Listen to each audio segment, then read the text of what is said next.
अस्सलाम वालेकुम dear student. आज का टॉपिक एनुअल एग्जामिनेशन के लिहाज से इंतहाई इम्पॉर्टेंट है। इस टॉपिक में आप बल्कि न कि आप MCQs हल कर सकते हैं, शॉर्ट क्वेश्चन हल कर सकते हैं, साथ साथ एक लॉन्ग क्वेश्चन भी बआसानी आप हल कर सकते हैं। इस इम्पॉर्टेंट टॉपिक का नाम है डाइजेस्टिव सिस्टम ऑफ ह्यूमन। सबसे पहले ये बताना चाहूँगा कि what is the digestion. Digestion means a complex food particles convert into simple food by the action of enzyme is called digestion। क्या मतलब? ये ग़िज़ा के पेचीदा मुरक्कबात का सादा मुरक्कबात में खामों की मदद से तब्दील होने का अमल डाइजेशन कहलाता है।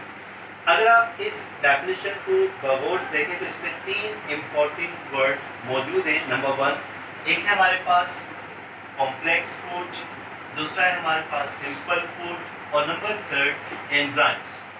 अगर इन तीन वर्ड्स को आप बआसानी समझ लें तो डाइजेशन का प्रोसेस आप बआसानी समझ सकते हैं। अगर हम फीडिंग के लिहाज से बात करें तो ह्यूमन बींग्स फीडिंग के लिहाज से omnivorous हैं। What do you mean by omnivorous? Which means that those animals which are obtain the food from plants as well as flesh, यानी कि ऐसे एनिमल जो अपनी ग़िज़ा पौधों और एनिमल से हासिल करते हैं ओमनीवोरस कहलाते हैं।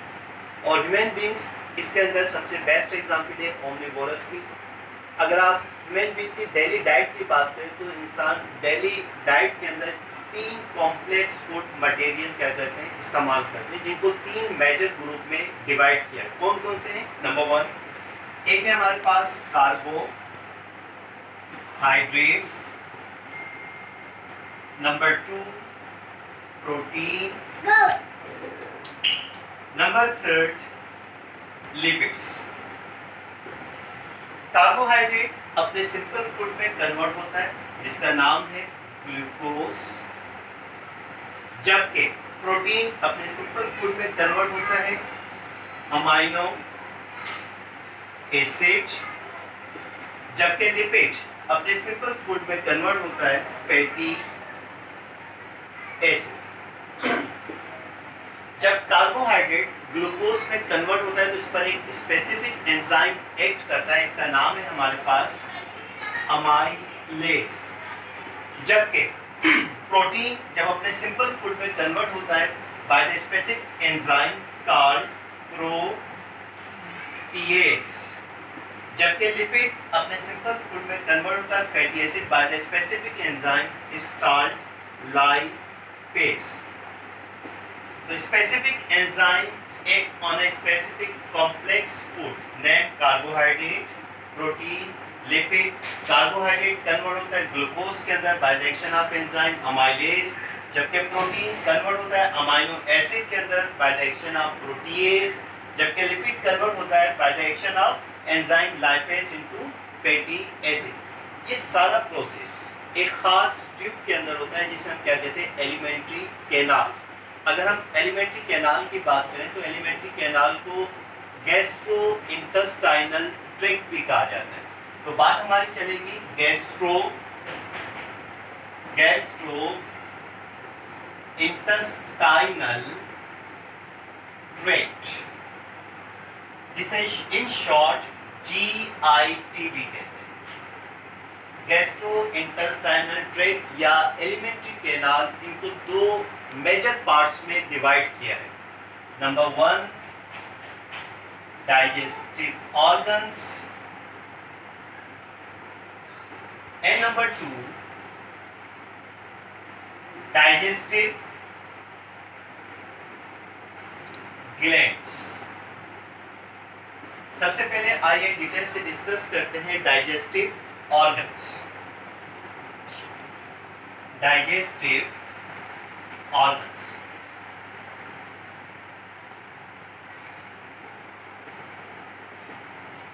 what do you mean by digestive organs? Those organs which takes part in a digestion are called digestive organs and classified into following groups.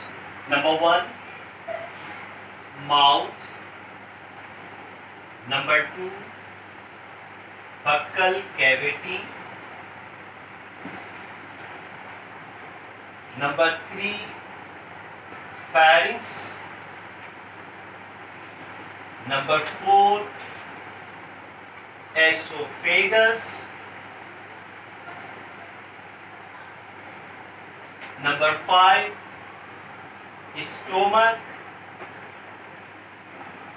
Number 6, small intestine. Number 7, large intestine. And number 8, anus. These are commonly called digestive organs and part of the gastrointestinal tract. Mouth, buccal cavity, pharynx, esophagus, stomach, small intestine, large intestine and anus. अगर हम small intestine की बात करें तो small intestine को 3 major part में divide किया गया। इसका फर्स्ट पार्ट डियोडीनम कहलाता है, सेकंड पार्ट जेजोनम कहलाता है और इसका थर्ड पार्ट इलियम कहलाता है। बिल्कुल इसी तरीके से लार्ज इंटेस्टाइन को भी 3 मेजर पार्ट में डिवाइड किया। इसका फर्स्ट पार्ट सीकम कहलाता है, सेकंड पार्ट कोलोन कहलाता है और थर्ड पार्ट इसका रेक्टम कहलाता है। स्मॉल इंटेस्टाइन को स्मॉल इंटेस्टाइन इसलिए कहा जाता है कि इसका डायमीटर लार्ज इंटेस्टाइन के मुकाबले में कम होता है। हालांकि स्मॉल इंटेस्टाइन की लेंथ अबाउट 6 मीटर होती है जबकि डायमीटर 2.5 सेंटीमीटर होता है, जबकि लार्ज इंटेस्टाइन अबाउट 6.5 मीटर होती है लेकिन इसका diameter as compare to small intestine large होता है अबाउट 6.5 सेंटीमीटर, इसलिए इसका नाम क्या रख दिया, लार्ज इंटेस्टाइन। बात हमारी डाइजेस्टिव सिस्टम के ऊपर चल रही है, आइए इसको डिस्कस करते हैं by the help of diagram. सबसे पहले mouth, what mean by mouth?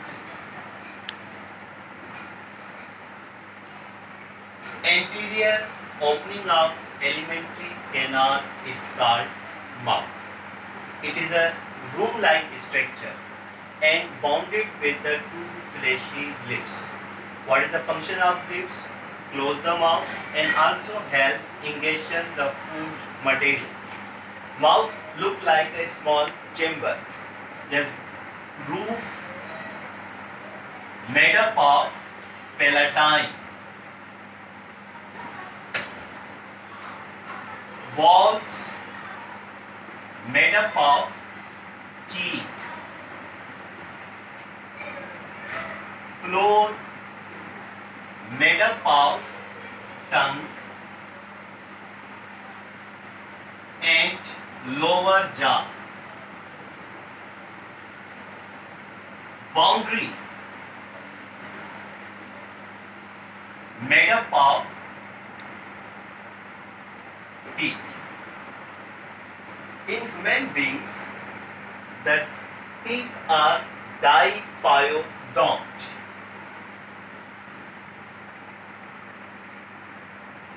What do you mean by diphyodont? Which means that कि इंसान के जो दांत हैं पूरी उम्र में उसके 2 सेट पाए जाते हैं। द फर्स्ट सेट कहलाता है मिल्क टीथ, जबकि सेकंड सेट कहलाता है इसका permanent teeth. Milk teeth also called deciduous teeth कहलाते हैं। What do you mean by deciduous teeth? Which means कि ये fall down हो जाते हैं और usually start होते हैं at the age of 6 to 7 months और permanent replace in a 7 years और permanent teeth की total तादाद 32 होती है और इनकी ऑर्गेनाइजेशन बक्कल कैविटी में आइए डिस्कस करते हैं। एक फार्मूला कहलाता है जिसे हम कहते हैं dental formula. dental formula. What do you mean by dental formula? Very simple definition. Arrangement of teeth in a buccal cavity is called dental formula. यानी कि buccal cavity में दांतों की तरतीब को dental formula कहते हैं. DF is equal to I 1/1 2/2 C 1/1 PM 2/2 M 3/3 multiplied by 2 is equal to 32. अगर हम बक्कल कैविटी की बात करें तो space in between two jaws is called buccal cavity. BF को समझने के लिए ऊपर के जो नंबर हैं विच मीन्स अपर जा कहलाते हैं, जबकि लोअर नंबर्स शो करते हैं टीथ के लोअर जॉ के अंदर जो टीथ के नंबर्स आते हैं वो लोअर जा. ठीक है. अब यानी कि incisor where I stand for incisor, C stand for canine, PM stand for premolar, and M stand for molar. The front teeth commonly called incisor 2/2 which means के दो पेयर ऊपर और दो पेयर लोअर जा में पाए जाते हैं. कैनाइन शार्प पॉइंटेड टीथ है, एक पेयर अपर जा में है और एक पेयर लोअर जा में पाए जाते हैं. PM प्रीमोलर यूजुअली 2 पेयर्स अपर जा में है और 2 पेयर्स लोअर जा में.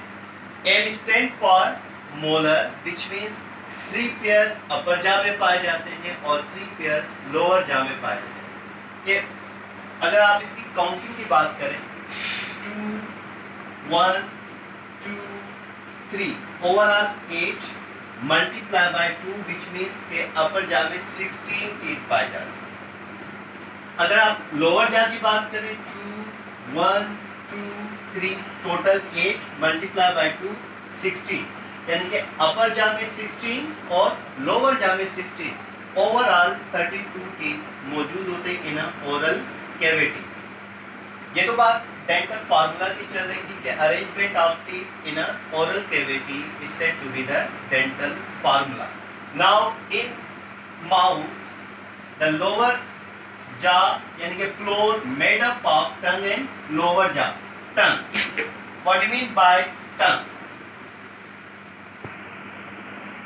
In oral cavity, the spoon-like structure is present, commonly called tongue. What is the function of tongue? Tongue help in the rolling of the food material and also help mixing of the saliva.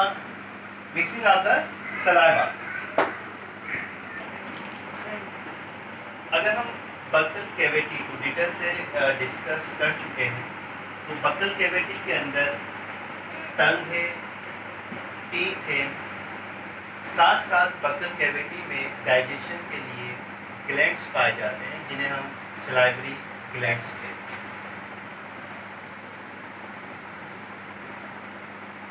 Salivary glands. What do you mean by salivary glands? Those glands which are takes part, or those glands which are release the saliva are called salivary glands. Usually 3 pairs are salivary glands present in a oral cavity. Number 1, parotid gland. Number 2, sublingual gland, and number 3, submandibular sublingular gland. Parotid gland present at the base of pinna. Sublingual gland present at the base of tongue, and submandibular gland present at the base of lower jaws. They are secrete saliva. Their secretion commonly called saliva. Now the composition of saliva. Saliva consists of water, mucus, and enzymes. Usually, two types of enzymes present in a saliva. Number one, ptyalin, also called salivary amylase. Ptyalin act on a starch and convert into maltose, while second type of enzyme also present called lysozyme. और lysozyme का काम food के अंदर जो जरासीम मौजूद होते हैं उसको किल करने में मदद होती है. Human beings per day 1.5 litre saliva क्या करता है, रिलीज करता है. Now food is present in a buccal cavity by the help of teeth, mastication, grinding, and by the help of saliva food is soft, lubricate. Now food is in the form of ball-like structure called bolus. Now then to food pass out the posterior part of the oral cavity called pharynx. इसके बाद food buccal cavity से pharynx में जाती है. Pharynx is a narrow chamber. In this chamber, usually two openings are open. First, internal nostrils, and second, the internal air tubes called eustachian tubes open into the pharynx. जबकि pharynx से food भी pass out होती है. pharynx से during the breathing air भी क्या होती है, pass out होती है. उसके बाद food swallow की जाती है, engulf की जाती है. इस प्रोसेस में engulf के दौरान एक खास प्रोसेस पाया जाता है जिसे हम कहते हैं peristalsis movement. What do you mean by peristalsis movement? Which means the propulsive movement of walls of gastrointestinal tract is called peristalsis movement, जिसकी मदद से फूड pharynx से होती हुई एक ट्यूब लाइक स्ट्रक्चर में पहुंच जाती है. इस ट्यूब लाइक स्ट्रक्चर को हम कहते हैं एसोफेगस, और यूजुअली 25 सेंटीमीटर लॉन्ग ये ट्यूब होती है. फूड एसोफेगस से एक सैक लाइक स्ट्रक्चर में आकर गिरती है जिसका नाम क्या है, स्टोमक, जिसे जनरली हम मैदा कहते हैं. अब स्टोमक बैग लाइक स्ट्रक्चर है और यूजुअली लेफ्ट साइड पर एब्डोमिनल कैविटी में क्या होता है, मौजूद होता है. स्टोमक 3 मेजर पार्ट पर मुश्तमिल है. पहला पार्ट इसका कार्डियक एंड कहलाता है, दरमियानी हिस्सा फंडस कहलाता है, जबकि पोस्टीरियर पार्ट इसका पाइलोरिक एंड कहलाता है. कार्डियक एंड पर एक वॉल मौजूद होता है जिसे स्फिंक्टर वॉल कहते हैं, जिसकी मदद से एसोफेगस स्टोमक के साथ क्या होता है, अटैच होता है. इसका जो मेन पार्ट है जिसे हम क्या कहते हैं, फंडस कहते हैं. ये हमारे पास फंडस बेसिकली इंपॉर्टेंट पार्ट है जिसमें ग्लैंडुलर स्ट्रक्चर्स पाए जाते हैं. उन ग्लैंडुलर स्ट्रक्चर्स को हम कहते हैं गैस्ट्रिक ग्लैंड्स. यानी कि फंडस के इनर वॉल में क्या मौजूद है, गैस्ट्रिक ग्लैंड्स पाए जाते हैं. ये गैस्ट्रिक ग्लैंड्स 3 किस्म के सेल्स पर मुश्तमिल होते हैं. नंबर 1 एक कहलाते हैं म्यूकस सीक्रेटिंग सेल, दूसरे कहलाते हैं ज़ाइमोजिन सेल्स और तीसरे कहलाते हैं oxyntic sales.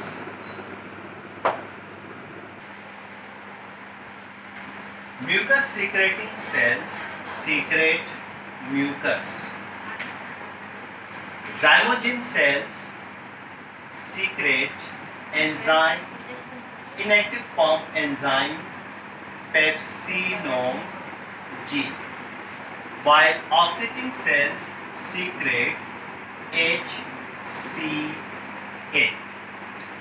The pH of HCl 1.5 to 2.5. In the presence of HCl, pepsinogen convert into active form pepsin and egg on a protein convert into polypeptide chain. Now every 20 seconds, usually every 20 seconds, the walls of the stomach release the waves commonly called mixing waves. Now food is in the form of paste-like structures. This is called chyme. Now food in the form of paste-like structure called chyme. Now food reach into the first part of the intestine, small intestine called duodenum. Now discuss about the small intestine. Usually length about 6 meters and diameter about 2.5 centimeter and consists of 3 parts. Number 1, duodenum. Number 2, jejunum. And number 3, ileum. The first part of small intestine, duodenum, about 30 centimeter in long, and it is the important part of the small intestine. अब food slowly stomach से duodenum में आएगी। duodenum के अंदर usually 2 ducts open होती हैं। First comes from the bile duct and second comes from the pancreatic duct. Both are joined together to form the hepatopancreatic duct. अब जो फूड स्टोमक से जो एसिडिक मीडियम में थी, अब लीवर के जरिए जो बाइल जूस आता है, तो बात यहाँ पे चलेगी हमारे पास डाइजेस्टिव ग्लैंड्स के ऊपर। Digestive glands, what do you mean by digestive glands? Those glands which are takes part in a digestion are called digestive glands. Number 1, liver. Number 2, pancreas. अगर हम लिवर की बात करें, लिवर की जो पोजीशन है, right hand side below right rib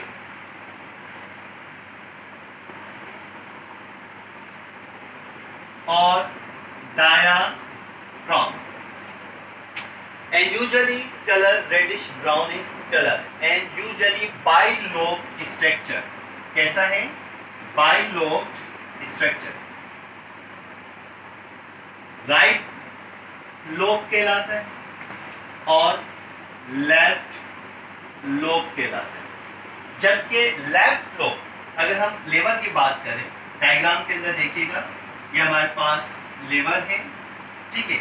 liver का ये राइट लोब है और ये लेफ्ट लोब है, और लेफ्ट लोब फर्दर 2 पार्ट पर मुश्तमिल होता है। लिवर एक खास किस्म का केमिकल सब्सटेंस रिलीज करता है जिसे हम कहते हैं बाइल जूस। बाइल जूस, अगर आप बाइल जूस के कलर की बात करें तो यूजुअली इसका जो कलर है वो येलो कलर होता है, लेकिन इन द प्रेजेंस ऑफ ऑक्सीजन इसका कलर येलो से टर्न होकर ग्रीन इन कलर, किस कलर में हो जाता है? ग्रीन कलर में हो जाता है। ये बाइल जूस, अगर इसकी केमिकल सबसे कंपोजिशन की हम बात करें तो बाइल जूस के अंदर बाइल साल्ट्स पाए जाते हैं, बाइल जूस के अंदर बाइल पिगमेंट्स पाए जाते हैं, और usually bile juice basic nature का, जबकि बाइल जूस में किसी भी किस्म का एंजाइम मौजूद नहीं होता। ये एक इम्पॉर्टेंट ऑब्जेक्टिव भी है, अक्सर स्टूडेंट इसमें गलती कर जाते हैं कि बाइल जूस में किस किस्म का एंजाइम मौजूद है। बाइल में किसी भी किस्म का एंजाइम मौजूद नहीं होता। बाइल साल्ट्स, इसमें जो सबसे फेमस बाइल साल्ट है उसका नाम है सोडियम कार्बोनेट। इसके अलावा सोडियम टारोकेलेट, सोडियम ग्लाइकोलेट, ये साल्ट्स भी मौजूद होते हैं। सोडियम बाइकार्बोनेट जो एसिडिक फूड स्टोमक से आ रही होती है, ये इस एसिडिक फूड को न्यूट्रलाइज कर देता है, और जबकि सोडियम टारोकेलेट और सोडियम ग्लाइकोलेट आल्सो एक अन एसिडिक फूड। बाइल पिगमेंट, जब लिवर के अंदर हीमोग्लोबिन ब्रेकडाउन होता है तो दो किस्म के यूजुअली बाइल पिगमेंट्स फॉर्म होते हैं। एक का नाम है बाइल रुबिन और दूसरे का नाम है biliverdin. Bilirubin usually red colour का होता है, ये अक्सर ऑब्जेक्टिव में आते हैं, और बाइल वर्डिन यूजुअली ब्लू कलर का होता है, ये भी अक्सर ऑब्जेक्टिव में आता है। अब यहाँ पर फूड न्यूट्रलाइज हो जाती है। अब साथ साथ पेंक्रियाज से एंजाइम्स आते हैं। Pancreas usually leaf like structure है और बिलो द स्टोमक मौजूद होता है, और एक खास किस्म का जूस रिलीज करता है जिसे पेंक्रियाटिक जूस कहते हैं। पेंक्रियाज लीफ लाइक स्ट्रक्चर है और यूजुअली स्टोमक के नीचे होता है, और यूजुअली 3 किस्म के एंजाइम या 4 किस्म के एंजाइम क्या करता है? रिलीज करता है। यानी कि pancreas secret the pancreatic juice contain 4 types of enzymes. Number 1 trypsin, number 2 chymotrypsin,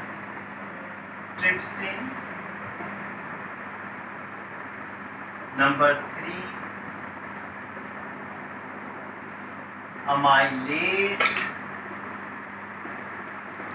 and number 4 lipase.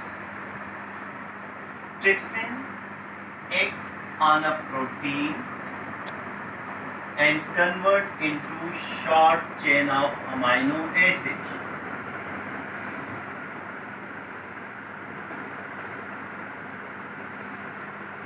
Chymotrypsin act on a milk protein, convert into amino acid. Amylase act on a carbohydrate and convert into simple carbohydrates, while lipase act on a lipid and convert into fatty acid.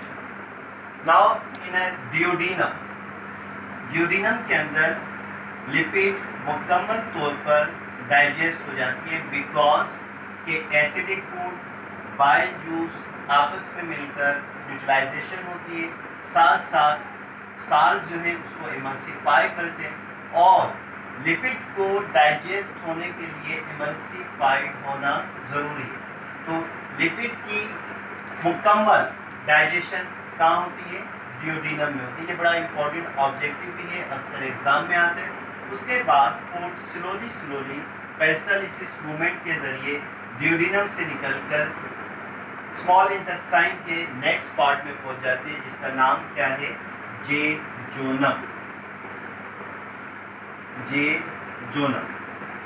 जेजोनम usually एक long tube है और इसकी जो length usually approximately जो length calculate की गई है वो 2.4 मीटर इन लॉन्ग।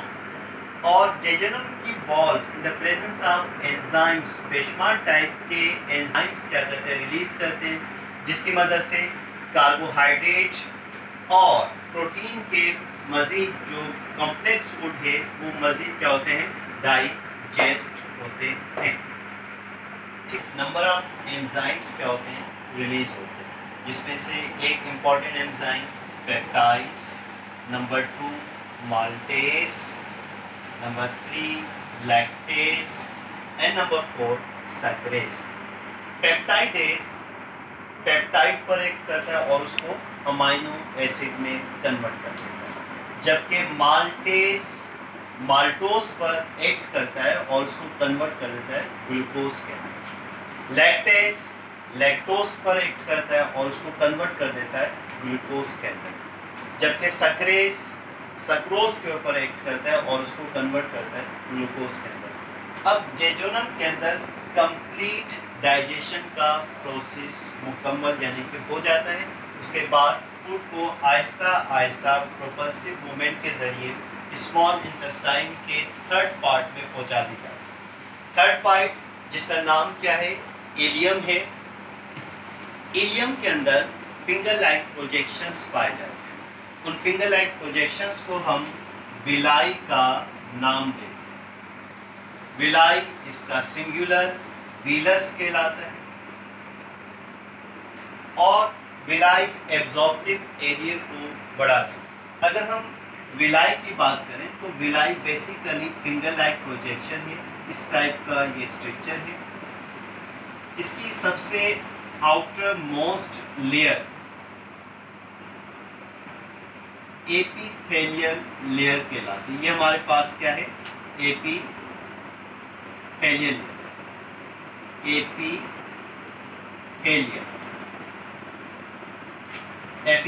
लेयर कह लें या एपिथेलियल सेल्स पर मुश्तमिल। इसके दरमियान में एक ट्यूब मौजूद होती है। इस ट्यूब को लैक्टियल के और विलाई के चारों तरफ ब्लड कैपिलरीज क्या होती हैं, मौजूद।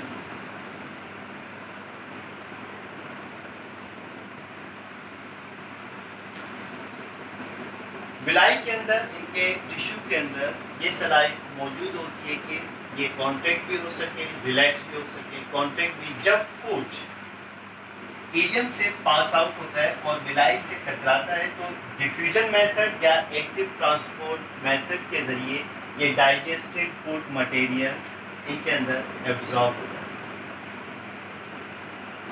ग्लूकोज और अमाइनो एसिड इनके मॉलिक्यूल का साइज छोटा होता है। ये ब्रायरास ब्लड कैपिलरीज में एब्जॉर्ब हो जाते हैं, ब्लड में शामिल हो जाते हैं, जबकि फैटी एसिड के मॉलिक्यूल्स थोड़े से बड़े होते हैं और सबसे पहले एपिथेलियल सेल में आकर एब्जॉर्ब होते हैं। उसके बाद यहाँ से फैटी एसिड ग्लिसरॉल को ट्राइग्लिसराइड के अंदर कन्वर्ट किया जाता है और वो लैक्टियल में शामिल होकर लिम्फेटिक सिस्टम का हिस्सा बन जाता है। अब फूड स्लोली स्मॉल इंटेस्टाइन से होती हुई लार्ज इंटेस्टाइन के अंदर पहुंच जाती है। और यू नो वेरी वेल, अगर हम लार्ज इंटेस्टाइन की बात करें, लार्ज इंटेस्टाइन 3 पार्ट पर मुश्तमिल होती है। इसका जो फर्स्ट पार्ट है उसे हम कहते हैं सीकम। अगर आप डायग्राम में देखें तो ये हमारे पास सीकम वो रीजन है, सीकम वो रीजन है जहाँ पर स्मॉल इंटेस्टाइन और लार्ज इंटेस्टाइन का पार्ट आकर फ्यूज होता है। यहाँ पर एक फिंगर लाइक प्रोजेक्शन पाया जाता है। इस फिंगर लाइक प्रोजेक्शंस को हम अपेंडिक्स कहते हैं। और अपेंडिक्स का साइज यूजुअली 18 सेंटीमीटर लॉन्ग होगी। अब फूड स्मॉल इंटेस्टाइन से लार्ज इंटेस्टाइन के फर्स्ट पार्ट में आती है जिसे सीकम कहते हैं। यहाँ पर इम्पॉर्टेंट मटेरियल एब्जॉर्ब हो जाते हैं, स्पेशली साल्ट और वाटर क्या होता है, एब्जॉर्ब होता है। उसके बाद फूड कोलोन के अंदर इंटर होती है और कोलोन लार्जेस्ट पार्ट है लार्ज इंटेस्टाइन का, जो कि 3 पार्ट पर मुश्तमिल है। जब ये ऊपर चढ़ रहा होता है तो इसे असेंडिंग कोलोन कहते हैं। उसके बाद ये ट्यूब ट्रांसवर्स मूव करती है जिसे ट्रांसवर्स कोलोन का नाम दिया जाता है, और फिर ये डाउनवर्ड आती है जिसे डिसेंडिंग कोलोन का नाम दिया। जैसे जैसे फूड आहिस्ता आहिस्ता ऊपर की तरफ मूव करती है, इंपॉर्टेंट मिनरल्स, वाटर और साल्ट्स एब्जॉर्ब कर लिए जाते हैं और फिर आकर फूड लार्ज इंटेस्टाइन के पोस्टीरियर पार्ट में पहुंच जाती है जिसे हम रेक्टम। रेक्टम में important material minerals, ion, potassium, calcium ion absorb कर लिए जाते हैं। अब यहाँ पर food in the form of faeces क्या हो जाती है, स्टोर हो जाती है। उसके बाद faeces faecal material outside of the body एक छोटी सी ओपनिंग से बाहर निकलते हैं जिसे एनस कहते हैं। What is a anus? The posterior end of the alimentary canal is called anus, जहाँ से फीकल मटेरियल को जिस्म से बाहर खारिज कर दिया जाता है। तो ये सिंपल सा डाइजेस्टिव सिस्टम है। आइए इसका थोड़ा सा रिव्यू कर लेते हैं कि फूड इंगेस की जाती है by the help of mouth. उसके बाद फूड को ग्राइंड किया जाता है by the help of teeth. स्वालन किया जाता है फेरिंक्स होती हुई एसोफेगस, स्टोमक। यहाँ पर मैकेनिकल डाइजेशन, केमिकल डाइजेशन होता है। उसके बाद फूड को स्मॉल इंटेस्टाइन के ड्यूडिनम में, जहाँ पर फैट की मुकम्मल डाइजेशन हो जाती है और कंप्लीट डाइजेशन जेजुनम में होती है और एब्जॉर्प्शन का प्रोसेस इलियम में होता है। साथ साथ लार्ज इंटेस्टाइन में वाटर, मिनरल्स, साल्ट्स वगैरह एब्जॉर्ब के लिए जाते हैं और फूड फीकल फॉर्म में स्टोर होती है रेक्टम के अंदर और small intestine outside of the body anus के जरिए जिस्म से बाहर रिलीज कर देता है। तो उम्मीद है कि स्टूडेंट्स को ये टॉपिक पसंद भी आया होगा और अच्छे तरीके से भी समझ में आया होगा। Best of luck.